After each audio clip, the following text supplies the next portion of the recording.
Out, calculators भी बाहर आ चुके हैं। क्यों? क्योंकि अब नेट रन रेट की कहानी आ चुकी है। ऑफ कोर्स उसके लिए जीतना जरूरी है। अभी तक किसी भी टेस्ट प्लेइंग नेशन को पाकिस्तान ने नहीं हराया, पर हराना पड़ेगा और वो हरा सकते हैं। पहले किले का मैदान होगा, सामने श्रीलंका होगी, और अगर वो हरा देते हैं और वो मार्जिन सही रहता है, समझाऊंगा कि क्या है, तो फिर सिर्फ वो क्वालिफाई नहीं करेंगे, श्रीलंका भी क्वालिफाई कर जाएगा एज ए कंट्री। क्योंकि अगर पाकिस्तान बाहर का रास्ता नाप लेता है तो फिर दोनों के दोनों सेमीफाइनल्स भारत की तरफ मूव कर जाएंगे। अगर पाकिस्तान क्वालिफाई करता है तो फिर एक सेमीफाइनल कोलंबो में होगा। एंटी रूट टॉक ना। और इंग्लैंड यार अनडिफीटेड सर, कर क्या रहे हो आप लोग? सुपर 8 में तो मतलब आगे लगा दिया है, और ये वाला जो मुकाबला जीते हैं, चाहे फिर वो रेहान अहमद हो या फिर विल जैक्स हो, इट वाज इनक्रेडिबल जिस तरीके से इस मुकाबले को अपने नाम किया है। न्यूजीलैंड का भाग्य अब उनके हाथ में है नहीं। अब भारत के सामने कौन आने वाला है वो तो कंफर्म हो गया, पर बाकी बातें तो कर लेना जरा।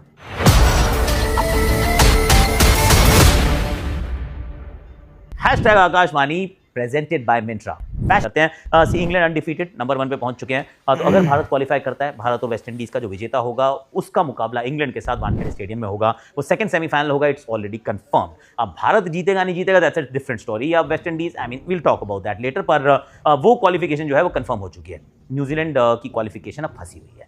न्यूजीलैंड अब दूसरे स्थान पे है इस समय। नेट रन रेट अच्छा है, लेकिन पाकिस्तान कैन कैच अप।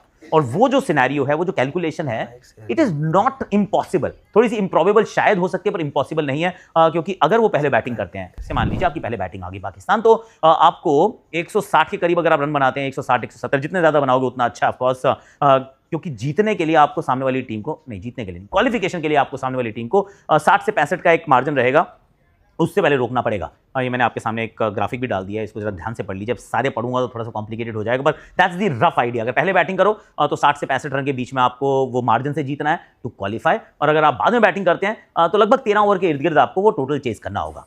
अब सवाल आता है कि क्या चीज़ बेहतर होगी। पहली बात तो पिच बेहतर होगी पहले के लिए, कि ये ऐसी पिच नहीं है जहाँ पे आसानी से वो टर्न हो जाती है, जहाँ पे रन नहीं बनते। It's a good surface. तो मैं तो कहूँगा बैटिंग बाद में करो यार।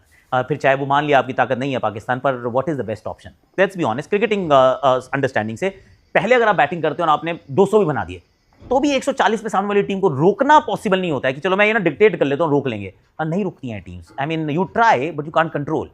बाद में जब आप बैटिंग करने आते हैं तो आपके हाथ में होता है बल्ला। फिर आप जिस स्पीड से भागना चाहते हैं आप भाग सकते हैं। उसमें हो सकता है मैच हार जाओ, इट्स ओके। ये भी हो सकता है कि आप वो टारगेट से थोड़ा ऊपर चले जाओ, वो भी हो सकता है। All that can happen. पर बल्ले से आप डोमिनेट और कंट्रोल कर सकते हैं, जो काम आप गेंद के साथ नहीं कर सकते। तो पाकिस्तान बेस्ट सिनेरियो इज कि आप टॉस जीतें, उसके बाद गेंदबाजी का फैसला करें और बैटिंग के बाद उसको आप चेज कर दीजिए। उसके लिए चाहे फखर को ऊपर भेजना पड़े, नफे को खिलाना पड़े, बाबर को ड्रॉप करना पड़े, साइड ज़्यादा फरहान के पैर छूने पड़े, जो भी करना आप वो कर लीजिए। तो वो सब कुछ, क्योंकि कैलकुलेटर, हार्ट बीट और काफ़ी बड़ा मुल्क है ये, तो वो ध्यान से देख रहा होगा। और अगर ये क्वालिफाई करते हैं तो फिर श्रीलंका में ही रहेगा इनका सेमीफाइनल। नहीं करते हैं तो फिर सिर्फ भारत के ऊपर होगा। वरना ये पहली बार हो जाएगा विश्व कप के इतिहास में कि एक भी एशियाई टीम आपको टॉप 4 में ना दिखे। I mean India will still be there with the chance, पर अगर पाकिस्तान बाहर हो गई तो फिर सिर्फ इंडिया ही बचेगा। तो दैट्स एन इंटरेस्टिंग सिनेरियो। पर बात करनी है कैसे हम यहाँ पे पहुंचे हैं, और उसके लिए जीत का होता है ना, जैसे मंत्रा जो तैयारी की गई है। 3 के 3 मुकाबले जीत गए यार, ऑल 3 गेम्स वन। और Will Jacks, where there is a will there is a way. I mean क्या बंदा है यार, क्या बैटिंग कर रहा है, क्या बॉलिंग कर रहा है। इनफैक्ट कितनी बार अब हो चुका कि सिंगल हैंडेडली मैच जिता देता है यार, ये मैच पलट देता है। अगर उस दिन उसने नेपाल के सामने 21 ना बनाए होते आखिरी ओवर में, तो मैच ही नहीं जीतती इंग्लैंड। उसके बाद यहाँ आप देख लीजिए, उससे पहले आप देख लीजिए, गेंदबाजी के साथ देख लीजिए। I mean he is absolutely incredible.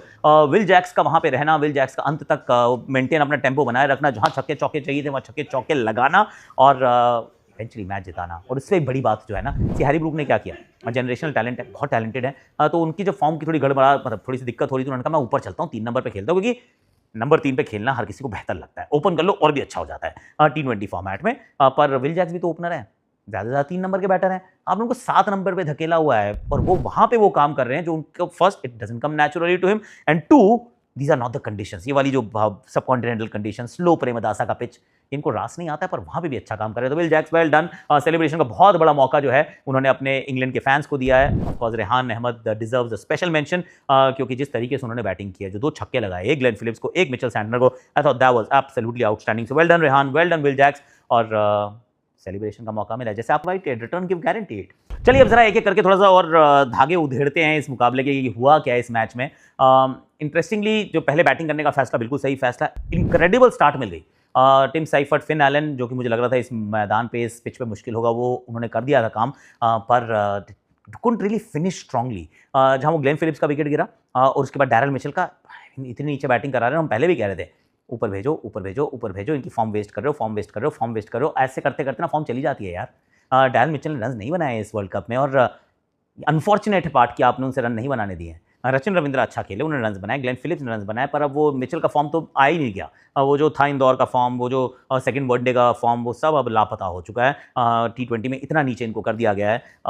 Mark Chapman, उनसे भी उम्मीद थी, वो भी उतना अच्छा कर नहीं पाए हैं, पर spinners from England, Rehan Ahmed 2 wicket चटका जाते हैं, 19वां और 20वां ओवर स्पिनर डाल जाते हैं। Adil Rashid, the art of bowling slow leg spin, that was outstanding. और कुल मिला के फिर भी 159 तक आप पहुंच गए, 160 के करीब अगर आप पहुंच जाते हैं आखिरी बॉल पे छक्का लगा के, it wasn't a bad score. और फिर नई गेंद से 2 फटाफट चटका देना, दोनों ओपनर साफ, बटलर भी आउट और फिल सॉल्ट भी out.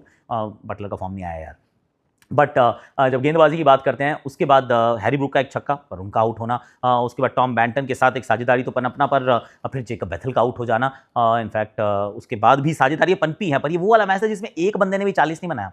39 was the highest total. एक साइड बहुत छोटी थी, एक साइड बहुत बड़ी थी, तो वो भी एक अलग सा लोचा था, एक अलग सा समीकरण था इस मुकाबले के अंदर। Strange as it may sound, क्योंकि इतना बड़ा मैदान है, इतना बड़ा आपके पास स्क्वायर है, बीच वाली पिच पे खेला करो यार, एक साइड बड़ी एक साइड छोटी क्यों? न्यूजीलैंड वाले कह रहे थे हमें तो आदत है, हम तो ऑकलैंड में टेढ़ा ग्राउंड, उधर मेढ़ा ग्राउंड, हम तो खेल लेते हैं, पर इवेंचुअली ना it becomes a bit of a problem. Batter उस तरफ मारने की कोशिश करते हैं, बॉलर्स उस तरीके से गेंदबाजी करते हैं, थोड़ी सी डायमेंशन सेंट्रिक जो है वो गेंदबाजी होने लगती है, बैटिंग भी वैसी होने लगती है, पर अंत में जो विल जैक्स, रेहान अहमद, छोटी सी पारी सैम करन की, छोटी सी पारी टॉम बैंटन की, ये सब कुल मिला के मुकाबले को जिताते हैं। वहाँ एक ग्लेन फिलिप्स का ओवर याद आया यार, 22 रन का ओवर था, 22 run over, he could have done differently, that is for sure. Round the stumps जो है गए नहीं एक बार भी, बहुत तेज़ डाल रहे थे। कप्तान भी कुछ अलग कर सकते थे, कप्तान फास्ट बॉलर को ला सकते थे, या वो वाला ओवर खुद डाल देते, 18वां फिर 19 और 20वां फास्ट बॉलर से करवा देते, पर वो नहीं करवाया उन्होंने। और इस सोढ़ी ने जो 2 में दिए 21, I think that actually tied his hands, क्योंकि सामने अगर 2 राइट हैंडर्स हैं और 18वां ओवर है, आप नहीं देते हैं राइट आर्म ऑफ ब्रेक को, और वो भी right arm off break Bracewell नहीं है, वो ग्लेन फिलिप्स हैं जो कि पार्ट टाइमर है, मतलब little better than part timer आजकल, पर he still a part timer, he is not Harbhajan Singh और रविचंद्रन अश्विन और उस्मान तारिक और हुएवर एल्स, नहीं है वो। इज अ डिसेंट बॉलर, पर जब पिटाई हो रही थी तो ये जहन में भी नहीं आया कि मैं राउंड द स्टंप्स चला जाता हूँ, मैं थोड़ा स्लो डाल देता हूँ, क्योंकि it doesn't come naturally to you. But in the end New Zealand ने अपना भाग्य तो अपने हाथ से गंवा दिया है। England has started to peak and peak well, तो इनका मुकाबला होगा हमारे साथ कहाँ पे?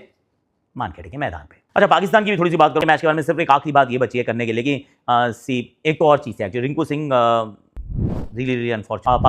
पाकिस्तान मुझे लगता है कि इस वाले मुकाबले में तो बाबर को छोड़ना पड़े तो छोड़ दो यार, नफे को खिलाना हो तो खिला लो यार, और अगर बैटिंग नहीं करानी बाबर को तो मत कराओ यार, इट्स एब्सोल्युटली फाइन। पर Sri Lanka, play for some pride यार। आई मीन एक मैच आपने ऑस्ट्रेलिया को हराया, उनको तो बाहर का रास्ता दिखा दिया, उसके बाद कुछ करा नहीं है आपने। आप जिम्बाब्वे से हार गए, आप इंग्लैंड से हार गए, आप न्यूजीलैंड से हार गए, आप पाकिस्तान से भी हार जाओगे तो फिर तो मतलब I mean just think about it. तो please play for your pride, थोड़ा गौरव के लिए खेलिए, और अच्छा खेलो यार। प्रथम निशंका की तरफ मेरी नज़र होगी, कुशल मेंडिस पे मेरी नज़र होगी, मिशारा अगर खेलते हैं तो वो नहीं तो रत्नायके, दसवीं शनक का bat little higher my friend, और कमिंडो मेंडिस। गेंदबाजी ये ज़रूर है कि जब से पतिराना गए हैं, हसरंगा गए हैं और नहीं आए Eshan Malinga, they have picked themselves up a little bit, और उन्होंने अपनी तरफ से पूरी कोशिश की है कि हम आपको गेम में रखें, it's just the batting has let them down. तो अगर बैटिंग अच्छी करती है श्रीलंका तो it could be a game. पर यही था ना, जो डेड रबर था अब अलाइव रबर बन चुका है, क्योंकि इसमें पूरे निगाहें रहेंगी, कैलकुलेटर पे बाहर रहेंगे। May the best team win यार, may the best team win. आज के लिए अभी के लिए मैं